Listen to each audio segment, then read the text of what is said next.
Today we're going to see what would happen if you could pair any creature, partner it with an artifact. I'm going to start off with an easy one, Shieldred the Apocalypse.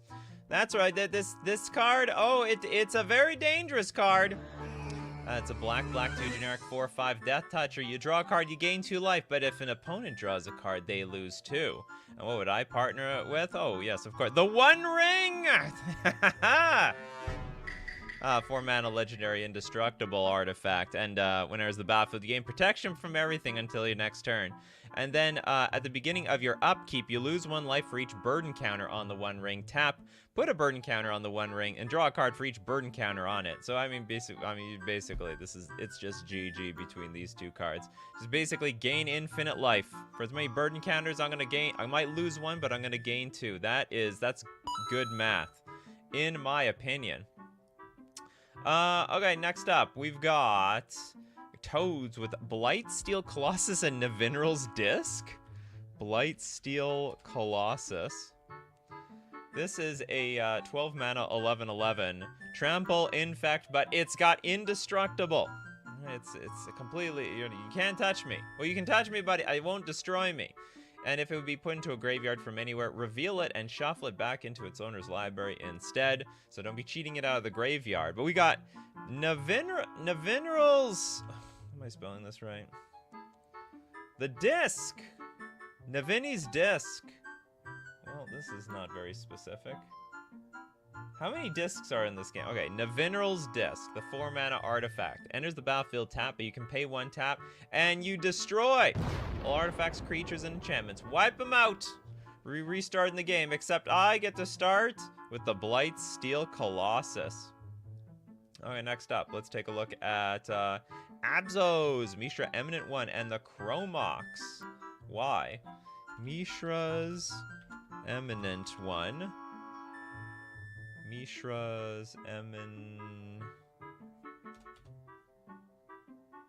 spelling something wrong. Is it just Mishra? Eminent One? Mishra? Yeah, it's Mishra, not me. There's no more than... Oh, no, it was... You wrote Mishra. I'm an idiot.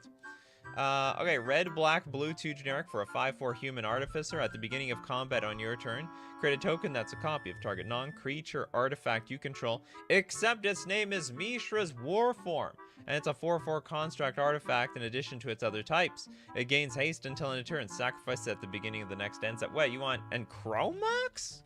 Can you just play a Chromox and not pitch anything? When there's the battlefield, you may exile an art... Oh, I see. So you just want to throw this thing away to its death? Chromox, you're going to be a soldier. And you know what? If we sacrifice you, that's a sacrifice I'm willing to make. Because you don't actually cost anything. Create a token that's a copy of target non-creature artifact. No, we're making a token. I don't get this.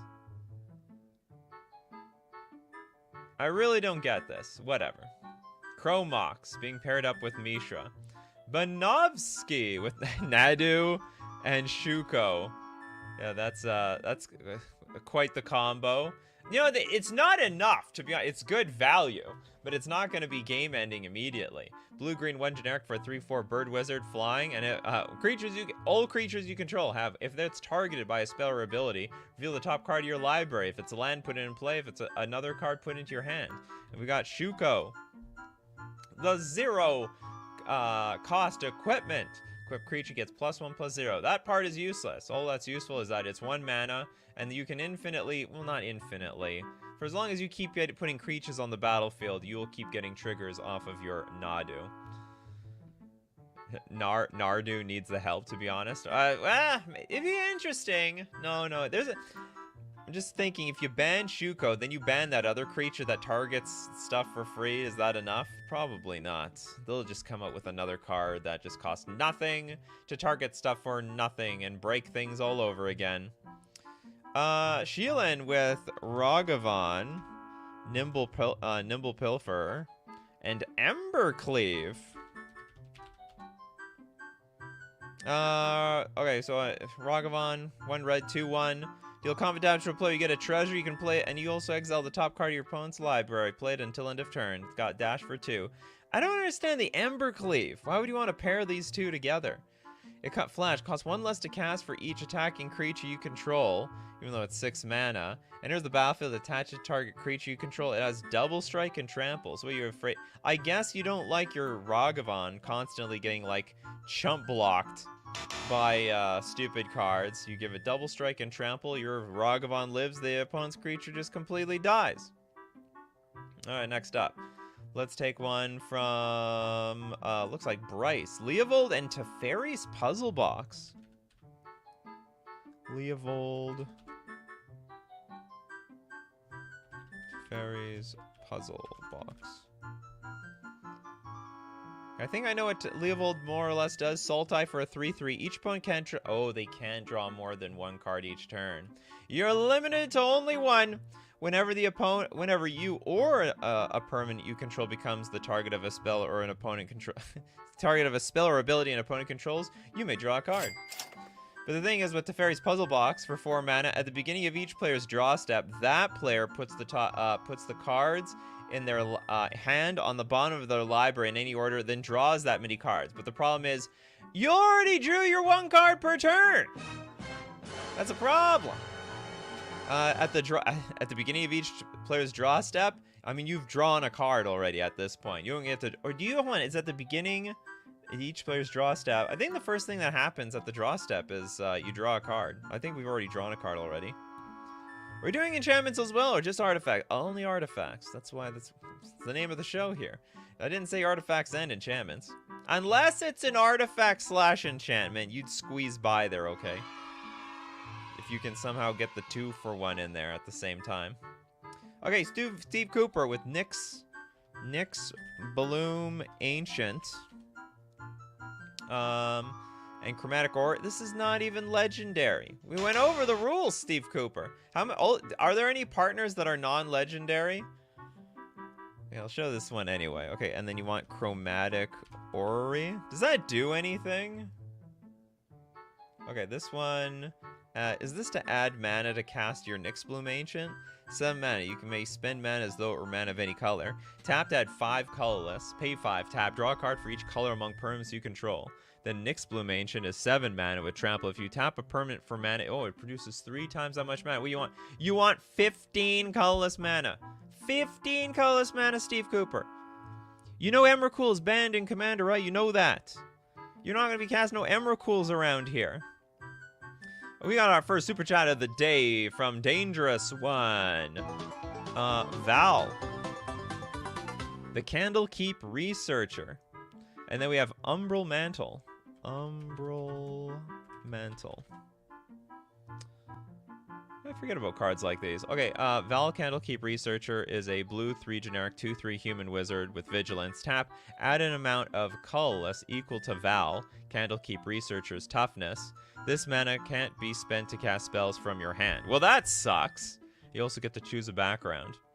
Is there another side to this? No, there is not. And then there's Umbra Mantle. 3 mana. Equipped creature has pay 3, untap. This creature gets +2/+2 until end of turn. Ooh, we're going infinite, basically. So this is a 2-card combo. So you'll add 3 colorless, which would be enough to activate the Umbral Mantle, and then untap the creature at the same time to then give it +2/+2, and then eventually you'll go infinite to win the game. Just keep doing as vigilance too, to boot. You actually can attack with this thing. See if anyone blocks. They probably won't. It's an infinite. Well, no, sorry, they probably will. It's an infinitely powerful creature. Got to give Val some trample around here. Trample to get in with that Umbral Mantle. Trample for the Umbral Mantle. It sort of rhymes. All right, next up. Don't let Nadu players see this equipment. They already know. Spellstutter with a hey Nikachu, how about Kinnan? See, this is why Kinnan and Basalt Monolith. Basalt. This is why I guess they don't do this. Now, we're coming to learn why there is no, like, format where they pair creatures with artifacts. That would be absolutely, completely degenerate. It's a blue-green 2/2. Whenever you tap a non-land permanent for mana, add 1 mana of any type that permanent produced. Also for 7 mana, look at the top 5 cards. Hold on, when you tap a non-land permanent for mana. And like with Basalt Mountainlet, that's infinite mana, right? Because you can tap it, then Kinnan will make an extra mana, and with the 3 mana from Basalt Mountain, you just keep untapping and tapping it. Ah, it's I don't like the Future Sight frame on anything that isn't a Tarmogoyf. Right? Be gone, Future Sight. And Kinnan, of course, has 7 mana. Look at the top 5 card. This is so easily broken. What the hell were they thinking with this card? There's like millions of ways to abuse this. Look at the top 5 cards of your library. May put a, if you have infinite mana, don't you put your entire deck on the battlefield? A non-human creature card from among them onto the battlefield. Put the rest on the bottom of your library in a random order. It can be as random as you want, but I get to activate this thing infinite times, so it doesn't matter. Salty Rad says, most commanders plus Soul Ring. You're not wrong. But it's not, oh my god, they did it to Soul Ring too? Soul Ring's got the Future Sight treatment, even though it's one of the OG cards. Okay, let's give one to Dr. Nemo, the Ur-Dragon and Lightning Greaves. Is that good of a combo? Is it Ur-Dragon or the Ur-Dragon? It's also Sign of the Ur-Dragon. I'm assuming you mean this one. And Lightning Greaves. Why? So that you can give it some speedy haste? Okay, we have Wooburg for generic 10/10 Eminence. If as long as the Ur-Dragon is in the command zone or on the battlefield, other dragon spells you cast cost 1 less to cast. Flying. Whenever 1 or more dragons you control attack, draw that many cards, then you may put a permanent card from your hand onto the battlefield. Lightning Greaves! Ha! Shroud and haste! Fool! And it's all over. Well, I wouldn't say it's all over. They can, it doesn't have instant speed. Alright, they can interact in response. Okay, we got Abzo with Sisay. Sisay, Weatherlight, Captain. And Ramos, Dragon Engine. Now, Sisay is the captain, gets +1/+1 for each color among legendary permanents you control, and for Wooburg, search your library for a legendary permanent card with converted mana cost less than Sisay power. Put that card onto the battlefield, then shuffle. What is this? 5 mana, search your library for a legendary permanent card? Is this a legendary permanent card? So flying, whenever you cast a spell, put a +1/+1 counter on Ramos. Remove 5 +1/+1 counters on it and add Wooburg to your mana pool. Activate this ability only once each turn. Oh, is this some way of getting this thing online? So hold on, it gets +1/+1 for each color among other legendary permanents you control. I don't get this one. So we're buffing this up. We remove the counters to get double Wooburg so we can pay this twice. I guess that's fine, yeah. I have no idea how you're gonna pull it off. Looks good enough for me, though. Tommy says, like, how rage-inducing must, Mystery Boosters 2 be for you? White border, and, yeah, it's all the tilting. You know, I don't mind Future Sight frames all that much, to be honest. Like, let's get it. Where's a Future Sight frame? Oh my god, they put on Lightning Greaves, too! Although I didn't even notice it, to be honest. It's just that putting it on old cards feels jarring. Like, it's just wrong.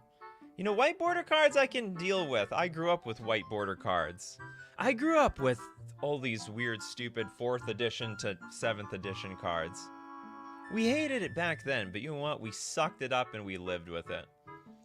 Okay, the Red Scout with Gev, Scaled Scorch, and Cauldron of Souls. Gev, Scaled Scorch, red, black, 3/2, Lizard, Mercenary, Ward, pay 2 life. Other creatures you control enter with an additional +1/+1 counter on them for each opponent who lost life this turn. Whenever you cast a Lizard spell, Gev, Scaled Scorch deals 1 damage to target opponent. So we play Lizards!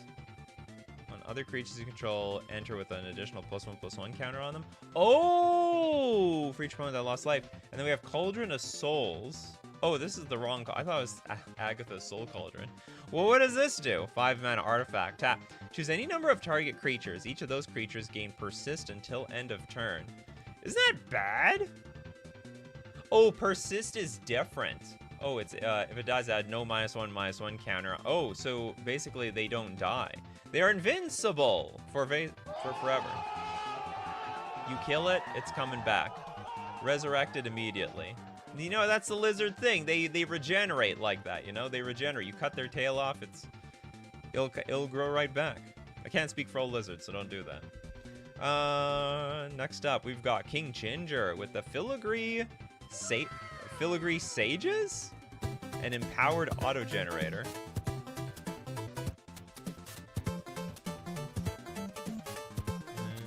Empowered auto. Blue 3 generic, 2/3 Vidalcan Wizard with pay a blue 2 generic. Untap target artifact. Could untap the Filigree Sages. You're an artifact. Untap themselves. Okay, empowered auto generator. For 4 mana, it's an artifact. Empower auto generator enters the battlefield tapped. Tap, put a charge counter on empowered auto generator. Add X mana of any one color, where X is the number of charge counters on empowered auto generator. So hold on, put a charge counter at X mana. Oh, at some point, is this going to be like somewhat, it's not going to be infinite, right? No, it could be infinite. Add X mana of any one color. There is a point where it gets infinite, because once X is like 3 or higher, you untap it, then retap it, it goes to 4. Is this like the One Ring of mana? I think this is the One Ring of mana. Here's battlefield tap. That's not very One Ring-like, but it's 4 mana. And you tap it, put a charge counter on it, then you add X mana instead of drawing cards. This is the One Ring of mana. The 1 mana to rule them all, in my opinion. Okay, next up. Evan with Prosper Tome and Possessed Portal. Okay, we're getting original here, I think. By original, I mean I've never heard of these before. Prosper Tome, 4 mana for a 1/4 Tiefling Warlock. Death Touch, and it's got Mystic Arcanum. At the beginning of your end step, exile the top card of your library. Until the end of your next turn, you may play that card. Pact Boon! Whenever you play a card from exile, create a treasure token. And then we got Possessed Portal for 8 mana. That is an absolute ton of mana. If a player would draw a card, that player skips that draw instead. At the end of each turn, each player sacrifices a permanent unless they can discard a card from their hand. What does this have to do with this? Exile the top card of your library. Until the end of your next turn, you may play that card. Oh, I see. So you're effectively still drawing a card, even though you're exiling it. And then when you play a card from exile, you get treasures. Whereas everyone else is like, all right, no more drawing anymore. We're all skipping our draw step. What we got here is what we got here, except you're a little bit further than that. You got more than everybody else. What did I see here? Timon with Consecrated Sphinx and Howling Mine. Oh my goodness! How many cards do you want, Timon? How many cards could you possibly need? Okay, so Consecrated Sphinx, the 6 mana 4/6 Sphinx with flying. If an opponent draws a card, you may draw 2 cards.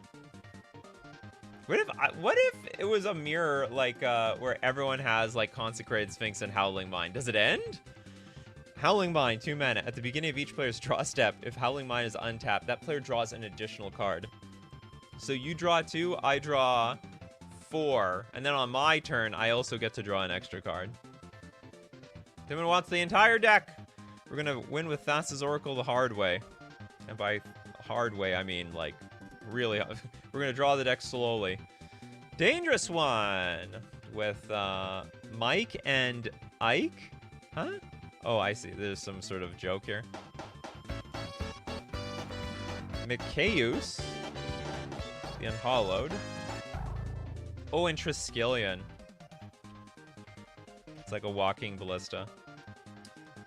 What we do here is 6 mana for a 5/5 zombie cleric with Intimidate. Whenever a human deals damage to you, you absolutely destroy it. And then other non-human creatures you control get +1/+1 and have Undying. Then Triskelion. So what, like this, does this just not die? Enters a battlefield with 3 +1/+1 counters on it. Remove a +1/+1 counter from Triskelion. It deals 1 damage to any target.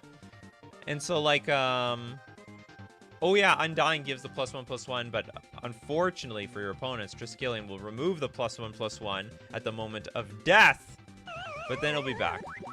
And even better than before. Okay, next up. You just said Consecrated Sphinx with Font of Mythos. That's a completely different combo. Oh, we got like Consecrated Sphinx. But you want Font of Font of... I think it's Nykthos, not Mythos. Oh, is it really Mythos? Oh, okay. So what do we get here? 4 mana artifact at the beginning of each player's draw step. That player draws 2 additional cards. Whoa! So we're going even deeper. For 4 mana, they're going to draw 2 cards. So we're going to draw 6 cards from our Consecrated Sphinx. Again, what if everyone has a Consecrated Sphinx though? Then what? What does this game become? Does it become, okay, let's just draw our deck and then figure it out from there. That's how it's gonna work around here. Okay, Elixir. Lavinia, Azorius Renegade. Ooh, this is gonna be original. Lavinia. And Omen Machine. Like, this looks terrible. Oh man, what have they done to you, Lavinia? Whiteboarded you big time. Okay, we have a white, blue, 2/2 human soldier. Each opponent can cast non-creature spells with mana value greater than the number of lands that player controls. Whenever an opponent casts a spell, if no mana was spent to cast it, counter that spell. And then the Omen Machine says 6 mana. Players can't draw cards. All right, we're putting an end to drawing cards around here. At the beginning of each player's draw step, however, that player exiles the top card of their library. If it's a land card, the player puts it onto the battlefield. Otherwise, the player casts it without paying its mana cost if able. So, but then Lavinia says, no, none of that stuff's going to be cast. It goes straight to exile. All right, it goes to exile. Where it started in exile, stays in exile. Okay, next up. Will Anderson. The obvious answer here is Reality Chip and Sensei's Divining Top? How is that amazing? And we have... add anything that makes artifacts or spells 1 cheaper, and you have an infinite combo. Add anything that makes artifacts or spells 1 cheaper? Oh, okay, because you can, like... how does this work? Okay, you can look at the top card of your library at any time. As long as the Reality Chip is attached to a creature, you may play lands and cast spells from the top of your library, and you can reconfigure for 3 mana.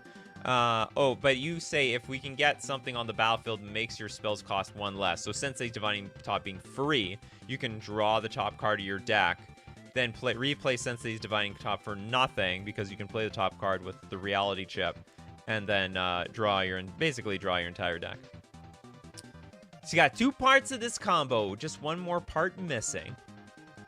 Okay, next up, we're going to look at Salty Rod with a fun one I would love to try is Adrix and Nev Twincasters. Hold on, Adrix. Oh, this is all one thing. Okay, and then Helm Twincasters.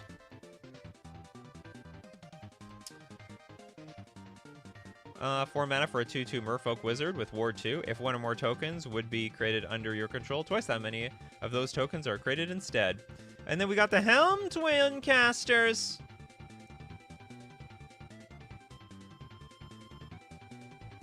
Oops, I got rid of the card. Where are you? It's called Helm. Oh, sorry, Helm of the Oaths. Helm of the Host. Okay, I never heard of Helm Twincasters. Oh, this card is like this card is like everywhere, right? Isn't it? It's like the default. I think we might ban this card, basically because this combos with everything. So this is the only Helm of the Host. Anyone else mentioning Helm of the Host is gonna get banned, or not banned. It will be disqualified. Basically, everything combos with Helm of the Host. At the beginning of combat on your turn, create a token that's a copy of equipped creature, except the token isn't legendary. if equipped creature is legendary, and the token gains some haste so that you can continuously make wait, I guess you make tokens? If one or more tokens would be created under your control twice, so that many tokens are created instead. Beginning of your combat on your turn, create a token that's a copy of equipped creature, except the token isn't legendary. If one or more tokens would be created on your control twice. Hold on, does this just go off for forever? I don't get it. Is this like an infinite loop? When would this stop? If one or more tokens would be created on your control twice, so those tokens are made instead. If I make a token of this thing, that makes tokens, that makes tokens. It doesn't say you may do this. It just goes on for eternity. Is there any stop? Tommyson's like, I got in there before you announced the ban. This is a very interesting one. One or more tokens would be created on your control twice, so that many tokens. It's a replacement effect, so immediately. It's just exponentially growing. You make a token with what makes 3, with makes 6, and so on.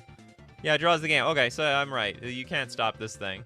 Not infinite, but does go exponent. No, it's in it. You can't stop it. I mean, if it's constantly making, it's like an infinite thing that you can't put an end to. There's no stopping this thing. It's multiplying like rabbits around here. Adrix and Niv twin casters. You just make 2 tokens the first time, then next time it makes. Oh, does it? We have combat. Hold on. But it says if one or more tokens. Oh, it didn't say ETB. Okay, I missed this thing. Okay, it's yeah, it doesn't draw the game. Okay, I misread. I just assumed this was like if ETB. No, it doesn't work like that at all. Okay, this is just good. I got confused. Chat backed me up that I was confused. And now chat fixes me. How good of you, chat. Okay, next up. Who doesn't have a combo yet? Pedgeman. Aurelia? No, I banned it. I banned Helm of the Host. You gotta do another one. Helm of the Host combos with everything. Who doesn't have one? Yeah, I know. Aurelia and Helm of the Host, infinite combos. That's why I banned it. It's been banned. Islarf. Mishra, Imminent One.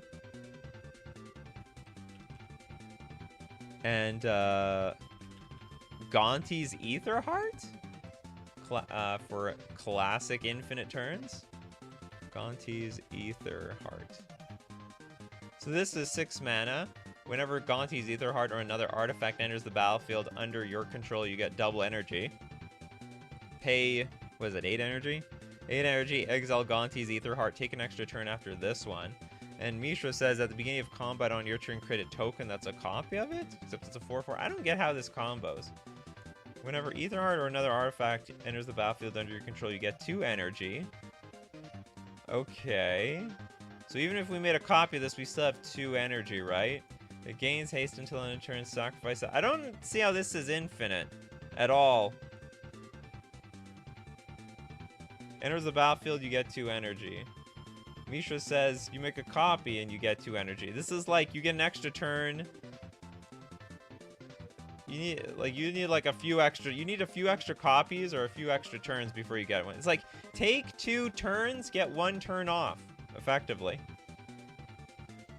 You need a little setup. Wow, you can't just throw this combo at me and say, "Oh, it's infinite turns." You know, when there's like a little bit more to it, though. Helm of the Host, Nikachu. Sorry, I had to. Well, you had it. You have a Helm of the Host thing in there. Okay, hold on. We're gonna look at more combos. You know, MTG creatures that can partner with artifacts. But first, we gotta thank our sponsor, FusionGamingOnline.com.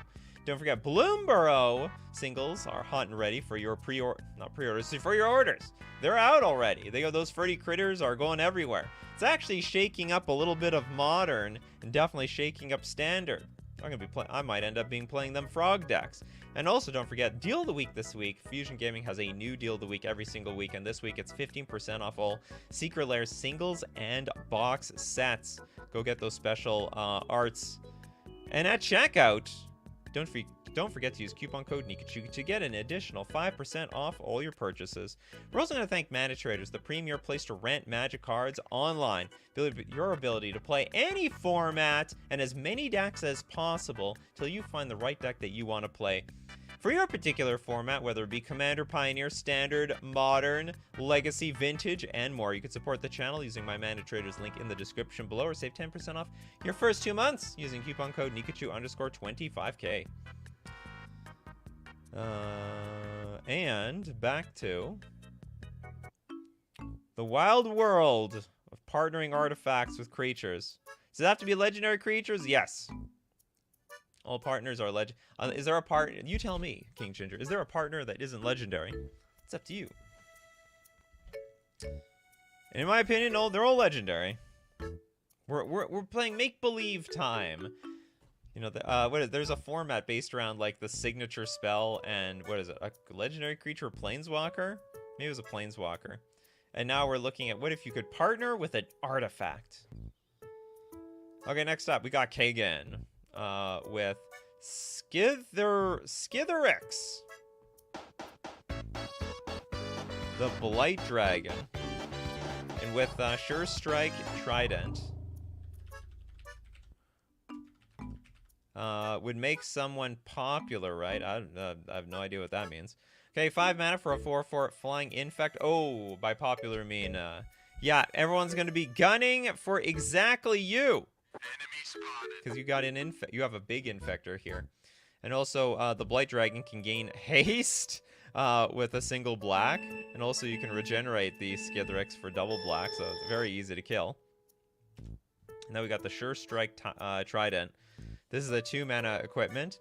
Equip creature has first strike and tap unattached Sure Strike Trident. This creature deals damage equal to its power to target player. You can also equip for 4. To be honest, this is slow. I mean, what, you're going to deal 4 damage to them? It's not that bad. Like, this is like Razor Boomerang. It's like a more dangerous Razor Boomerang. I'll admit that, but Razor Boomerang is still a Razor Boomerang. Christopher B. with Sylvia Brightspear. And Molten Steel Dragon.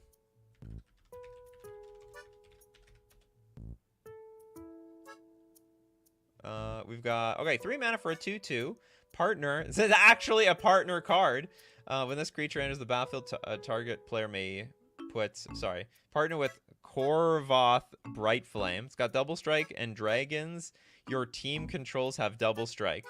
This is like a card from the future, if I've ever seen one. Like, I don't even fully grasp and understand what this card's all about. But we do have Molten Steel Dragon. Now, this is either a 6 mana or 4 mana plus 2 Phyrexian dragon. It's 4/4 flying, and it's got Phyrexian for fire breathing, +1/+0. So you want to dragons your team. What does that mean? Dragons your team controls. The F is that? Isn't it just like dragons you control? What the hell is up with the team?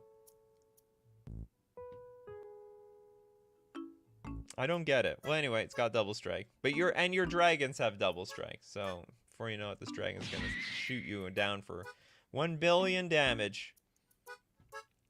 Battle Bonds was a 2 versus 2 format. This templating does not age well, then. Does not age well whatsoever. Okay, next up, we've got Steve Cooper with Heartless Hidetsugu and Grafted Exoskeleton. And then donating 2 to chat. Grafted.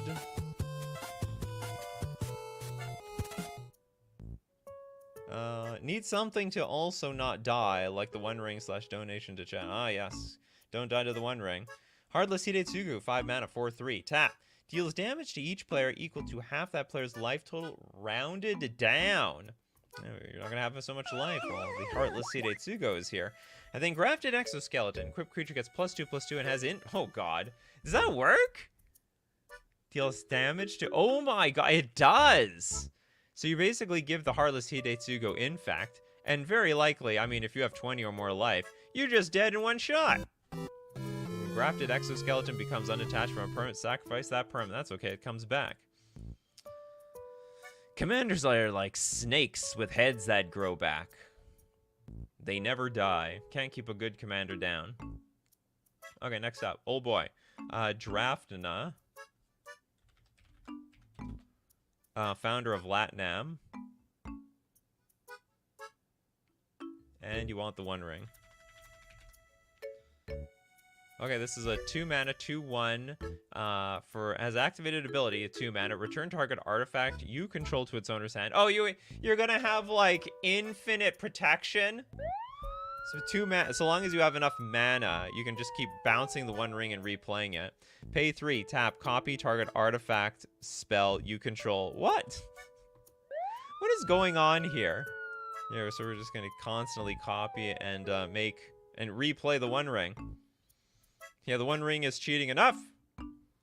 Okay, we got Crowcore Games. No combo yet.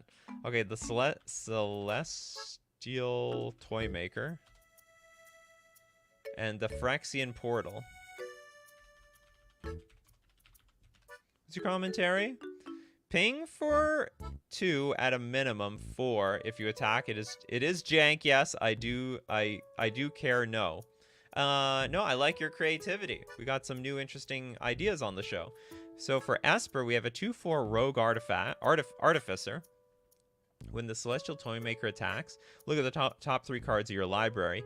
Exile any number of them in a face-down pile and the rest in a face-up pile. Defending player chooses one of those piles. Put that pile into your hand, and at the beginning of each end step, each opponent loses 2 life for each spell or ability that caused one or more players to guess or to group cards or perms into a pile this turn. Seems like such a mess of a combo. Phyrexian Portal, 3 mana, pay 3. Target opponent looks at the top 10 cards of your library and separates them into 2 face-down piles. Remove one of those piles from the game. Search the other pile for a card and put it into your hand, then shelf your library. Play this ability only if your library has 10 or more cards in it. What does this thing do? I don't even know what this does.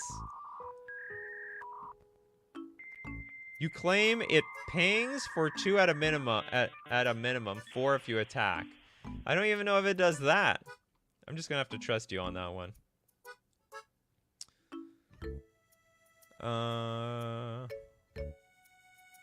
Your super chat didn't get lost, Paul. It's right here. You're just in order. I get the bigger super chats first, and then I go down from there. Don't worry, I got a system. We get through all the super chats on this show. We do get through all the super chats. Okay, those are the 2 donations, and now we go back to 1 from the freebie section. Pedgeman, do you have a new one? Do you have a new one that doesn't have anything to do with Helm of the Host? I guess not. Pedgeman didn't come with another one. Gavin Drake with Anduril, Flame of the West, and Glory Bringer. It's gonna be crazy. Is Glorybringer even legendary? No. Okay, whatever. I'll allow it. Is it a 3-mana equip? Okay, one thing is legendary. It's the artifact. Maybe we should count it based on that. This is a 3-mana legendary equipment. Equipped creature gets +3/+1. Whenever equipped creature attacks, create 2 tapped 1/1 white spirit creature tokens with flying. If that creature is legendary, instead create 2 of those tokens that are tapped and attacking. Equip for 2. I don't get this. When equipped creature tap, create 2 tapped 1/1 flyers. I don't get this. What does exerting Glorybringer have anything to do with this card? It's like nothing. Glorybringer was the wrong choice of dragon. Oh, was there a better dragon? Okay, I have a feeling that I think it was supposed to be paired up with something else as well. King Ginger with Brea Ethereum and Nim Deathmantle.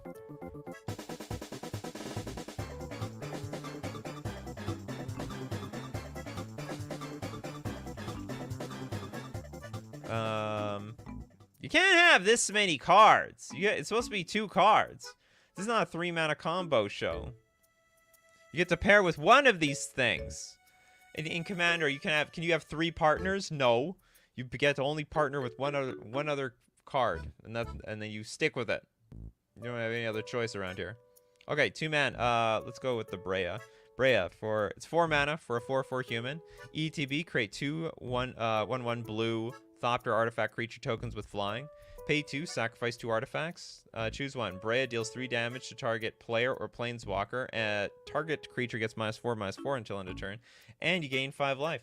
And then we got Nim Deathmantle. Equipped creature gets +2/+2, has Intimidate, and is a black zombie.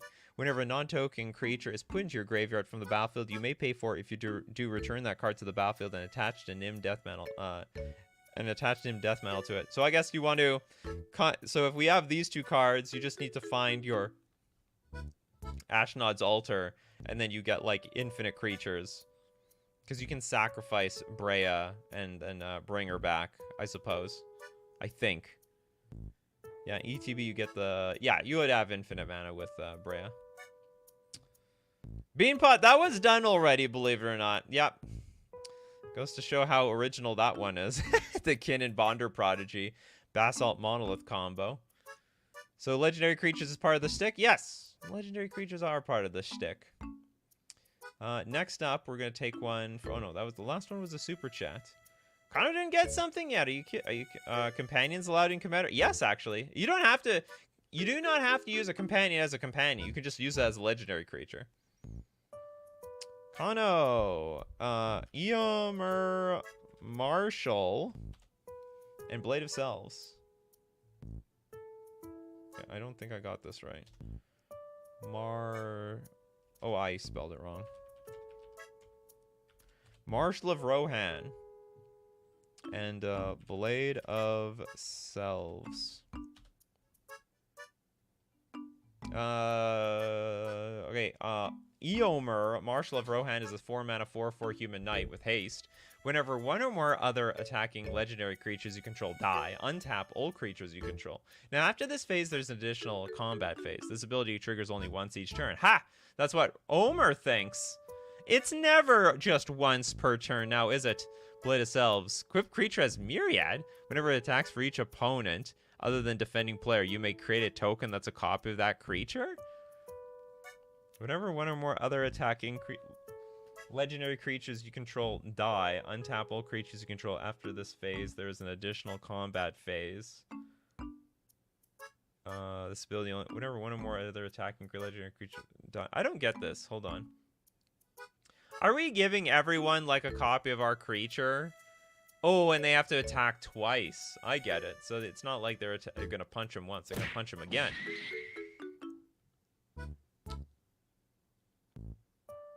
Crowcore Games confirms, yes, all companions are allowed in the 99 and companion zone except the Otter and Yorion. Is Yorion banned? No. I don't think Yorion is banned in Commander. The Otter, yes. I'm just curious. Is Yorion banned? Yorion. No, it's perfectly legal. They even whiteboarded the damn thing. See? It's just banned in Modern. So long, Yorion. We never needed you anyway. Next super chat from Pacers fan forever. The Nekusar. And, ooh, another Howling Mine one. So many decks out there that are like, yes, draw as many cards as you want. Benefits me more than it benefits you. Nekusar is a 5-mana 2/4. At the beginning of each player's draw step, they draw an additional card, yes? I heard you like donuts, huh? Have as many donuts in the world. Whenever an opponent draws a card, Nekusar, the Mind Razor, deals 1 damage to that player. Ah, I see. Yes, of course, draw as many cards as you want. Because you'll draw 2 more cards off the Howling Mine and eventually shoot yourself to death. Then we've got... Okay, Pedgeman. Pedgeman's back. With Delina Wild Mage. There's a president? Okay, and then Mr. House President. Is this an artifact? Oh, it is an artifact. Weird. Okay, Delina Wild Mage, 4 mana for a 3/2. We're gonna go gambling, folks, because when it attacks, choose target creature you don't control, then roll a d20. 1 to 14, create a tapped and attacking token that's a copy of that creature, except it's not legendary and has exile this creature at end of combat. 15 to 20, you get to roll again. I said roll again. And then we got Mr. House President for Mardu, a 0/4 human. Whenever you roll a 4 or higher. Oh my goodness. Create a 3/3 colorless robot artifact creature token. If you rolled 6 or higher, instead create that token and a treasure token. So 4 out of 5 times we get a 3/3. And then it's actually more than 4 out of 5 times because, like, what is it? 1 out of 5 times we get to roll again. Oh my god, the maths, people, the maths. So it's like, we need a statistician in the house here. Then if we roll a 6 or higher, then that means... Actually, 4 or higher is more than 4 out of 5. Sorry, because that includes the 4. So it's like 5 out of... I'm confused. It's like 17 out of 3. 75. Okay, hold on. We're gonna bust out Nikachu's calculator. We got the calculator. So 17 divided by 20. There is an 85% chance we are going to get the 3/3 goal. And then if we roll a 6 or higher, that's 15 out of 20. That's a 75 chance that we create a token and do that again. But then there's a 1 out of 5 chance that we get to do this all over again. Sorry, 1 out of 4. No, it's not 1 out of 4. It's 15 to 20. That's more maths.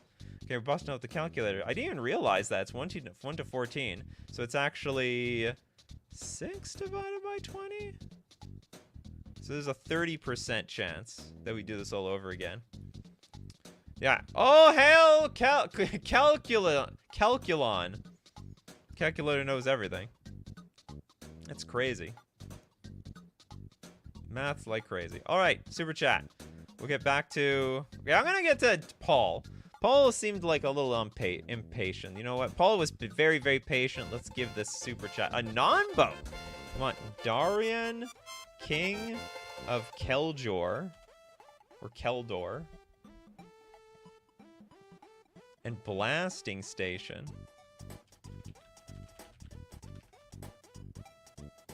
How is this a non... Okay, Okay, I don't even know what this card does. 6 mana for a 3/3.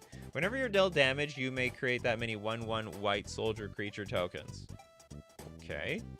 Blasting Station. Tap, sack a creature. Blasting Station deals 1 damage to target creature or player. Whenever a creature comes into play, you may untap your Blasting Station. So we can, like, shoot the Darian? Oh, no, whenever you're dealt damage... Oh, we shoot ourselves to get tokens, and the tokens will untap the Blasting Station. We got actually 2 shots at this, then we can shoot ourselves. We're gonna live on the brink of death here, so for every 1 damage we take, we get 2 tokens. I like that deal. It's like a Death Shadow strategy. You know, you gotta pay life to deal damage to somebody else. You gotta pay life to get someone else's life. Okay, next up. Blightsteel isn't legend. Oh, was it? Oh, you're right. Blightsteel wasn't legendary. It just feels like a legendary card. Don't we feel this card is legendary? Yeah, I screwed up earlier. Don't worry, some cards are slipping through the cracks. If you can sneak a non-legendary card into the show, do you know what? You win. Okay, who hasn't got anything? Can it be an artifact creature? Yes. It can be a creature and an artifact creature. That's totally allowed. Who hasn't got a card yet? I don't know who's got a card, who hasn't got... But Beanpot! Raffelos. Oh, good luck getting that thing on here. Good luck trying to convince someone to play that in Commander. And Sword of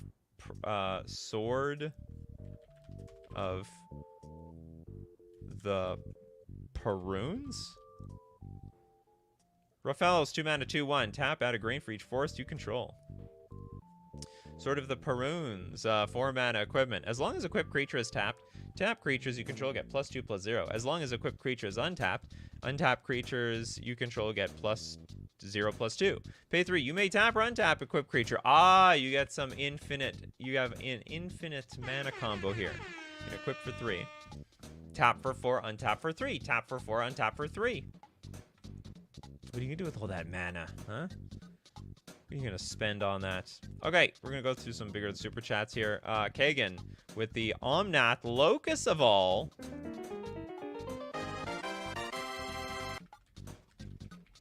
With Lux Artillery. Wooburg, so you can build counters with Sunburst faster. Bonus points if you have Sunburst artifact creatures.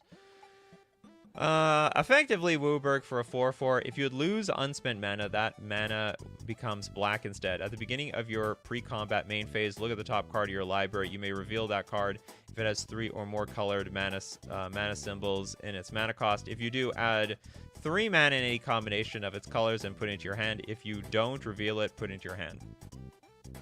Lux Artillery. 4 mana artifact. Whenever you cast an artifact creature spell, it gains Sunburst. That is so weird. So it enters the battlefield with a +1/+1 counter on it for each color of mana spent to cast it. So do we play this first and then your Omnath?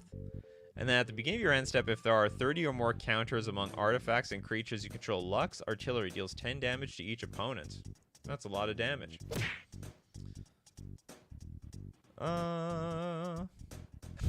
Miklos, Hidetsugu, Heartless. Isn't it Heartless, Hidetsugu? You got it backwards. And locks it in Warhammer.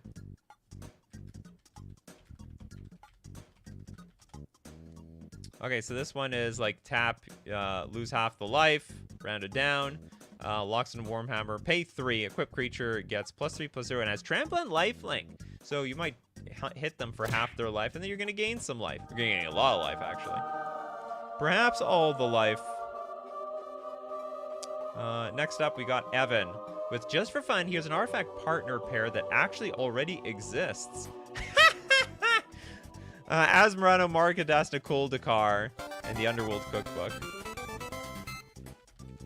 Well, you make like half of Asmo like useless, right? Because like it would. So Asmo costs nothing, no casting cost. I guess this is effectively like the cheapest creature in the game.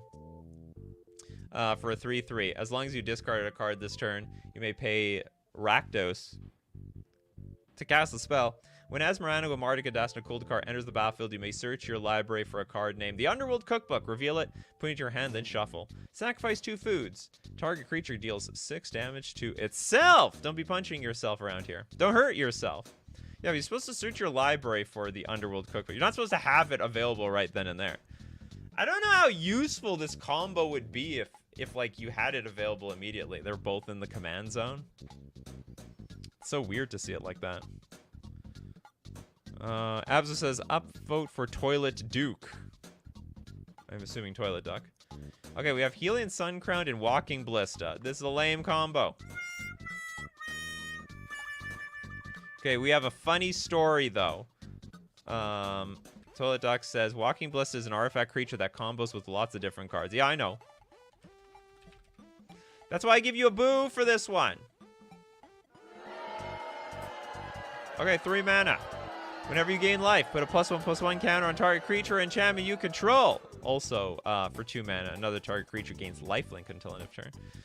Or maybe I'm just booing this because this was like the bane of my existence when I was playing Pioneer at one point. They did ban Walking Ballista from Pioneer because of this combo. They just banned it out of existence. They got it out of there. Pioneer was saved. Because you give the Walking Ballista lifelink, shoot someone for 1, gain the life, then Helid would put a counter on Ballista, and you can do this infinite times. Very broken. Very broken. Okay, Krokor Games. I mean that you could not allowed to play Yorion in Companion Zone in Commander because its companion restriction is impossible. Absolutely impossible. That's correct. To do by Commander rules. Thank you very much for letting me know. I actually asked that question once. Can you have Yorion? I thought that was the whole point. You play Yorion, and you just add 20 more cards to your Commander deck. It's big enough as it is. What's another 20 cards? But you're not allowed to do that in Commander. Okay, we're going to donate that one to, Oh, poor William. Sort of got sniped. Does anyone mention Heliod and Walking Ballista? Yeah, we just did it. Sorry about that. Gavin with Veto. Veto, Thorn of Duskwood, and Assault Suit. Okay, so, whoops. Okay, Veto, Thorn of Dusk grows 3 mana for a 1/3. If you gain life, target opponent loses that much life. And also for 5 mana, creatures you control gain lifelink until end of turn. Assault Suit says equipped creature gets +2/+2 haste, can't attack you or planeswalkers you control, and can't be sacrificed. At the beginning of each opponent's upkeep, you may have that player gain control of equipped creature until end of turn. If you do, untap. Well, you want to give them your veto? Whenever you gain life, target opponent loses that much life. I don't get this. Beginning of each opponent's upkeep, you may have that player gain control. Or are we just ignoring that second sentence? Because we may have them gain control. We could also have them do nothing. Just ours. Hinaria, believe it or not, we did that one. Yeah, the reality chip and Sensei's Divining Top. It has been done. I don't get this one. I feel veto combos with Visions of Grandeur very well. Okay, hold on. Let's combo. Okay, Visions of Grandeur. Let's save this one. Grandeur. Sorry, Visions. I don't know how to spell any of this. Help. Visions. Okay, this card doesn't exist either. Okay, this is a whole fail. It's failed on multiple forms. Let's move on with some super chats. Super chats will save us. Salty Rod with Yagra, Eater of All, and Inspiration Statuary. Not many. Oh, how many Yagras are there? And Inspiration Statuary. Okay, green, black, 3 generic for a 6/6 elemental cat. Oh, that's the cat. I was like looking at this tiny little rabbit here. It doesn't seem like a very big cat for a 6/6. Anyway, wards sacrifice of food. Other creatures are food artifacts in addition to their other types, and have 2. Tap, sacrifice this permanent, you gain 3 life. Whenever a food is put into a graveyard from the battlefield, put 2 +1/+1 counters on Yagra, Eater of All. An Inspiration Statuary. Are we gonna turn everything into a food? All will be food. Inspiration. Did I get this one right? I'm just gonna look up Inspiration. Can't be that many Inspiration cards. Okay, Inspiration apparently is not the word. Does anyone know what this card is? Statuary. Oops, that's not it. Oh, inspiring. Inspiring Statuary. Okay, this is a 3 mana artifact. Non-artifact spells you cast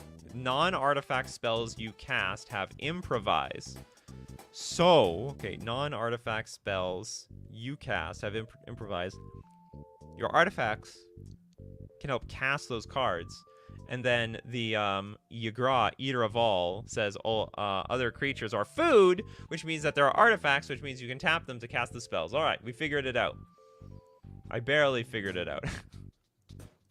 It was inspiring. Did I just read it wrong? That's just how I am around here. I just read things wrong all the damn time. Tiger, welcome. Just coming in, late as always. But did we do Nazan? No, we've not done Nazan. With Hammer of Nazan. That's actually quite the combo.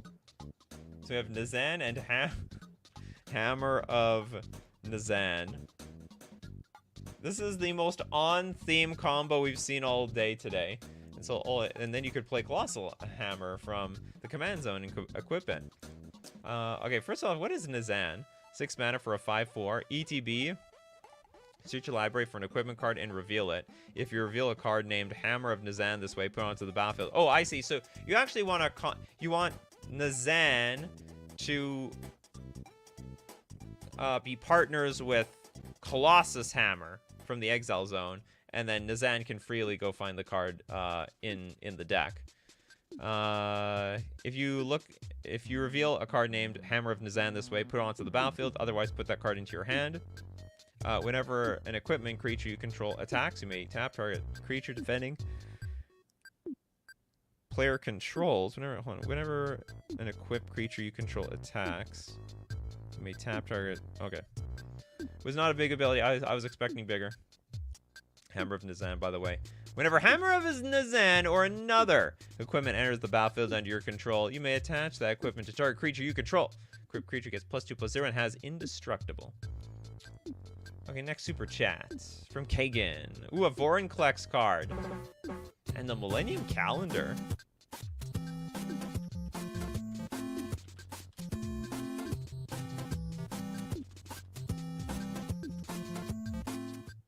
Okay, this airs.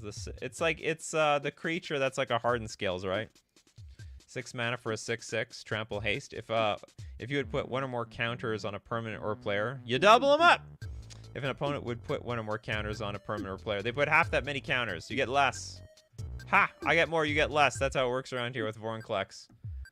King of everything else. And the Millennium Calendar. 1 mana. Whenever you untap one or more permanents during your untap step, put that many counters on the Millennium Calendar, which means we're doubling them up. And then pay 2 tap. Double it again. Double or nothing. When there are 1,000 or more time counters on the Millennium Calendar, is sacrificed and each opponent loses 1,000 life. Get your life gain out. Make sure you're above 1,000. They specifically had 1,000 on there for a reason, and a very good reason at that. Okay, we're in the super chat section of the show. Is there anyone who did not get anything here? We can give one to Merkarcher. Liberator, Urza, Battlethopter. And then Mystic Forge. So the idea is make the top of your deck playable at any time. No cards in hand, no problem. Yeah, 3 mana for a 1/2 flash flying. You may cast colorless spells and artifact spells as though they had flash. Whenever you cast a spell, if the amount of mana spent to cast that spell is greater than Liberator Urza Battlethopter's power, put a +1/+1 counter on the Liberator. So it can cast colorless spells and artifact spells as though they had flash. We intend on playing off the top of our library here, right? You can look at the top card of your library anytime. You may cast artifact spells and color spells from the top of your library. Pay 1 life, exile the top card of your library. Make the top card of your playable at any... Isn't it playable at any time anyway? Oh, you mean you want to play it at flash speed. I passed the turn with a bunch of mana up. I could play anything. I know I'm an artifact deck, but now I can play colorless spells and... so we can play Eldrazi too. They literally have colorless in there for the Eldrazi. Is that Urza's head on that thing? That's weird. Charging with going head first into battle. Alright, interesting combo here. Interesting pair. Okay, now it's time for only the super chats. We've got Glissa, the trader from King Ginger, and Executioner's Capsule.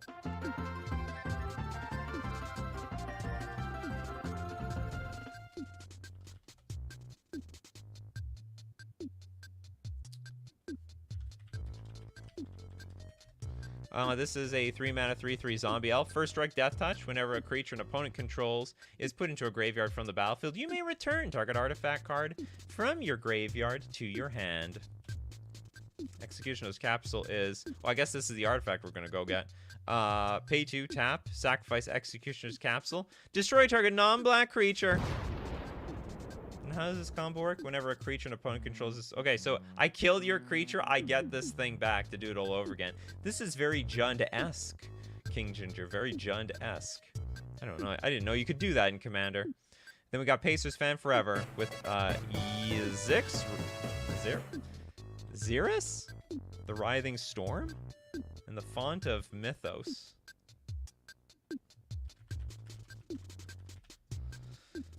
Okay, we got 5 mana for a 3/5 Snake Leviathan with flying. Whenever an opponent draws a card, except the first one that they draw in each of their draw steps, create a 1/1 green snake creature token.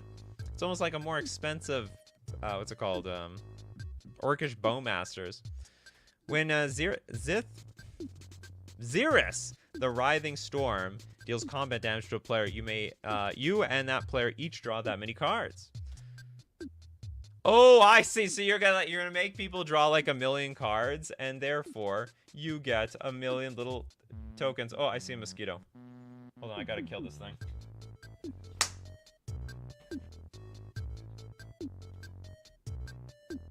I saw the body fall. I don't know where it went though. I don't like it when I can't see the body anymore. Where'd the body go? I definitely smacked that mosquito into the shadow realm. But like, if I don't see the body, I'm like, well, then maybe it's not dead. Yeah, let the body hit the floor.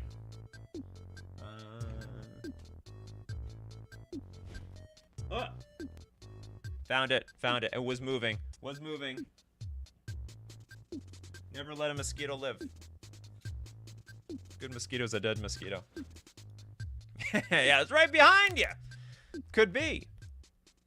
Okay, next up. We've got Crowcore Games with Flubs and Bag of Holding for the memes.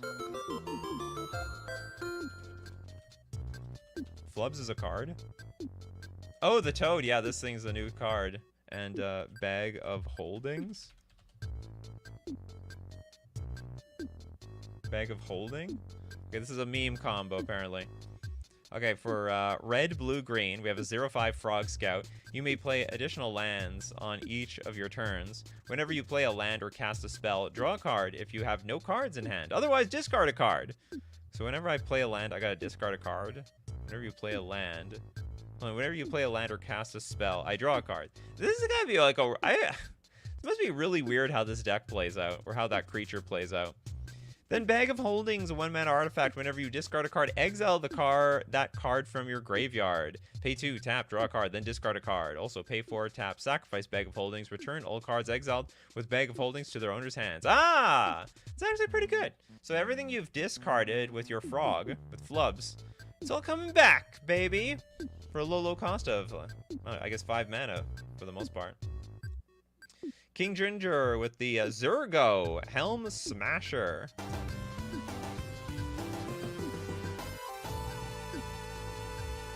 Assault Suit. I'm surprised more people didn't like mention like more equipment on this show, even though we did see quite a few of it. So we have a black, white, red, 2 generic 7/2 Orc Warrior with haste. Zurgo Helm Smasher attacks each combat if able. Zurgo Helm Smasher has indestructible as long as it's your turn. Whenever a creature dealt damage by Zurgo Helm Smasher this turn dies, put a +1/+1 counter on Zurgo Helm Smasher. Assault Suit. Oh, is this the thing you get? So this is what you want to give to somebody else, because so you want to use Assault Suit, give it to somebody else. Then you gotta attack somebody. They have to attack. As indestructible.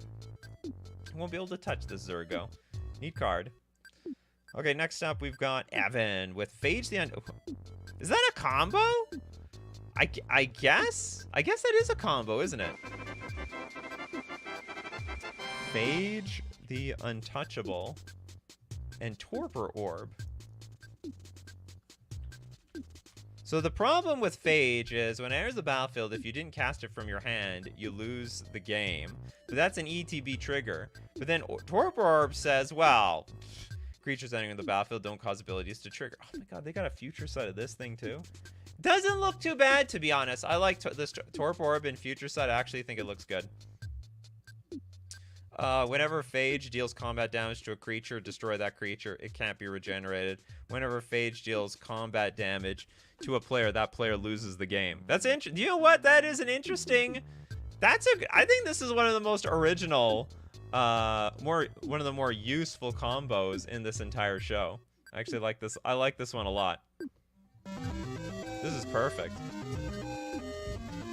Finally, we're making Phage reliable as a combo deck, or as a, what's it called? We're making Phage reliable as a commander deck. Otherwise, it's incredibly unreliable. Okay, we got 3 donations from Steve Cooper. Thank you very much, Steve Cooper. Steve Cooper plus my debit card equals donation for chat times 3. Okay, who... I think everyone got one, so we can go for twosies on some people. Pedgeman's like, I already got one! But this is a must-see! Okay, we have... again, you want... Oh, you want Lavinia Knowledge Pool? Didn't we do that one? Oh, what's Knowledge Pool? Oh, it's the same deal. Okay, it's the same. And Lavinia. I didn't write that one right. Lavinia. Azorius Renegade.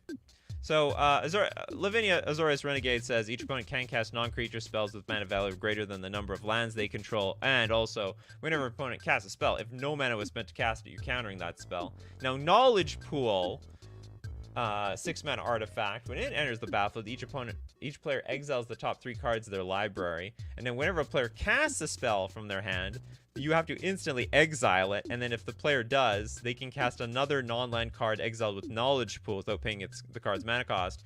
But the problem is when you try to cast it, I mean, you can't. No, there's no casting it around here. So Knowledge Pool does work with Lavinia pretty damn well. Who else? Let's get...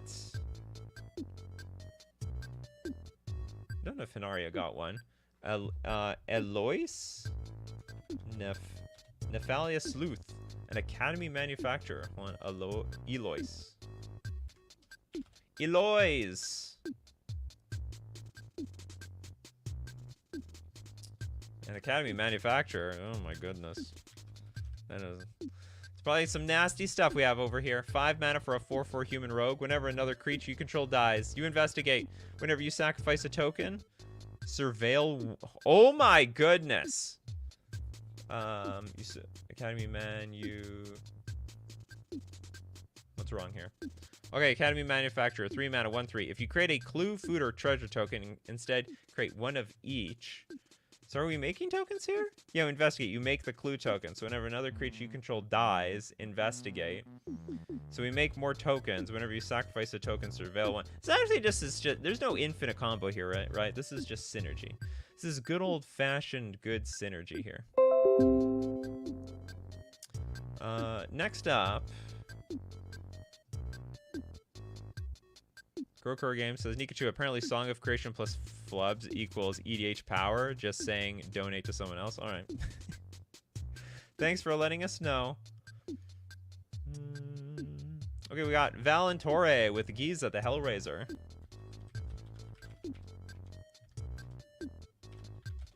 And Giza's favorite shovel, or sorry, Giza's favorite shovel? Doesn't even sound like a real card. Giza, the Hellraiser, 5 mana for a 4/4 human warlock, ward 2, pay 2 life. Skeletons and zombies you control get +1/+1, and have menace. Menace to society. Whenever you commit a crime, create 2 tapped 2/2 blue and black zombie rogue creature tokens. This ability only triggers once each turn. And then we got Giza's favorite shovel, which actually is presented here in this picture. It is an equipment. The shovel is sentient, apparently. 2 mana for an equipment. Equipped creature gets +2/+0 and has menace. Whenever equipped creature attacks, defending player sacrifices a creature. If they do, you create a walker token. Is this just for flavor? I think this is just for flavor. Because I don't see any, like, busted combo or synergy here. I think +2/+0 has menace. Whenever equipped creature attacks, defending player sacks a creature. It's a very strong card. They're both pretty strong. Okay, back to the super chats. Salty Red. I know it's an easy one to choose, but not sure if it was done yet. I would run Crucible Worlds and the Necro Bloom. Let's look at the Necro Bloom. And you want the Crucible Worlds. Okay, with 4 mana for a 2/7 plant, landfall. Whenever a land enters the battlefield under your control, create a 0/1 green plant creature token. If you control 7 or more lands with different names, create a 2/2 black zombie creature token instead. Land cards in your graveyard have Dredge too. So you have land. Ooh, so you can play, and then you can you play multiple lands though? So you play the lands from your graveyard and land. So you get infinite landfall for sure. Like you're guaranteed a landfall every turn. So you create a 0/1 plant creature token. If you control 7 or more lands, all you need is like some card that says you can play multiple lands in one turn. Okay, I'm a little confused if I got the 3rd super chat from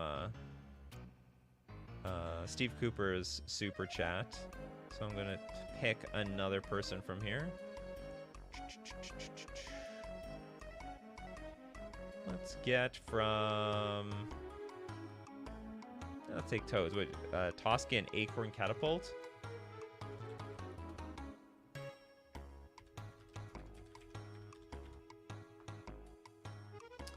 That's Abza with Morophon and Maskwood Nexus. Is that even necessary? Okay, Toski, Bearer of Secrets. It is a legendary 1/1 squirrel that's indestructible. It can't be countered. If it attacks each combat if able, no blocking with your Toski. Whenever a creature you control deals combat damage to a player. Oh, that's nuts. Draw a card. Acorn Catapult. 4 mana. Pay 1. Tap. Acorn Catapult deals 1 damage to target creature or player. That creature's controller or that player puts a 1/1 green squirrel creature token onto the battlefield. Why? Deals 1 damage to target creature or player. That creature's controller or that player puts a 1/1 green squirrel creature token. Why are we even doing that? To give them a block. Are we shooting ourselves and just making ourselves like more squirrels? This is expensive. This card's very, very expensive. Deals 1 damage to target creature or player. That creature's controller or that player puts a 1/1 green squirrel creature token onto the battlefield. I am so confused. This card doesn't even look very good. Yeah, don't mess with the squirrels. Oh, you hit the Toski. Oh, that is a combo, isn't it? It's a very, very underwhelming combo, but it's combo nonetheless. Because both these cards are expensive, especially this one. It's like 4 mana, and like the second half is, the second part is 1 mana. But still, it's like 4 mana to play this damn thing. That works, doesn't it? That creature's controller or that player puts a 1/1. Yep, cool. Okay, next, Bryce with Tivit, the Seller of Secrets, plus the Time Sieve. That's Tivit. Seller of Secrets. What are you selling over there, Tivit? And then Time S. I don't know how to spell Time Sieve. There it is. Time Sieve. Okay. Tivit, Seller of Secrets. 6 mana for a 6/6. Flying. Ward 3. Council's Dilemma. Whenever Tivit enters the battlefield or deals combat damage to a player starting with you, each player votes for evidence or bribery. For each evidence vote, investigate. For each bribery vote, create a treasure token. You're gonna need them. You're gonna need as many treasures as you can get, because you're gonna start sacking them to your Time Sieve. While voting, you may vote an additional time. That's more votes for treasure. Time Sieve. Tap, sacrifice 5 artifacts, take an extra turn after this one. We all want those extra turns, don't we? I hope to open up a 1-up under that treasure chest. Okay, next up, we've got Evan with Urza, Lordhide Artificer, and Winter Orb. Yeah, you don't care. Oh, what have they done to Urza? We need to have a show about, like, did they improve or make worse? We need, like, votes. Like, this Mystery Booster 2. Is the art better or worse than it used to be? Some of them are okay. Some of them are just odd and awkward to me. Paul Becker says, vote for more votes. Okay, yeah, Winter Orb.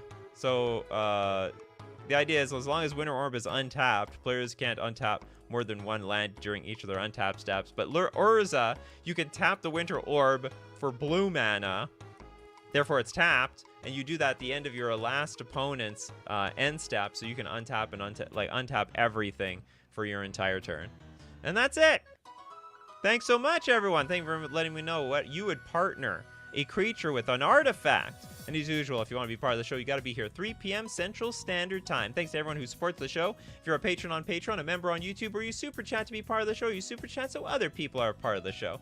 And thanks so much to the Coffee crew for being the community here to make these shows what they are, like Toads and Abzo, Brandon Hall, Paul. We got Salty Rod, Evan Islarf, Christopher B, Scott Free, Eris, Manuel, Paul Becker, Hinaria, Pedgeman, Old Boy, King Ginger, Kano, Eris. I think we got Evan already, but just in case we're going to say Evan again. And Tiger, Abzo, Because you guys are the crew. Oh, I got no coffee on me. I forgot it, like, on the table. But as usual, my coffee crew, you keep bringing up them coffees, and we're going to keep bringing up the magic. Take care of yourselves, and I will see you at the next cup.